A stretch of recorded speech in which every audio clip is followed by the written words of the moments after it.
بسم اللہ الرحمن الرحیم۔ حضرت اسامہ رضی اللہ عنہ سے روایت ہے، فرماتے ہیں کہ میں نے عرض کی یا رسول اللہ صلی اللہ علیہ وسلم، عرض کی یا رسول اللہ صلی اللہ علیہ وسلم، آپ صلی اللہ علیہ وسلم شعبان میں روزے کیوں رکھتے ہیں؟ آپ صلی اللہ علیہ وسلم نے فرمایا، یہ وہ مہینہ ہے جس سے لوگ غافل رہتے ہیں۔ یہ رجب رمضان المبارک کے مابین ہوتا ہے۔ اس ماہ مقدس میں اعمال رب تعالیٰ کے حضور اٹھائے جاتے ہیں۔ میں چاہتا ہوں کہ جب میرا عمل اٹھایا جا رہا ہو تو میں روزے سے ہوں۔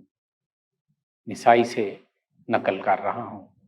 ام المومنین حضرت حفصہ رضی اللہ عنہا سے روایت ہے کہ 4 امور آپ صلی اللہ علیہ وسلم کبھی بھی ترک نہ فرماتے: عاشور کا روزہ، ذوالحجہ کے روزے، ہر ماہ کے 3 روزے اور نماز فجر سے پہلے 2 رکعتیں۔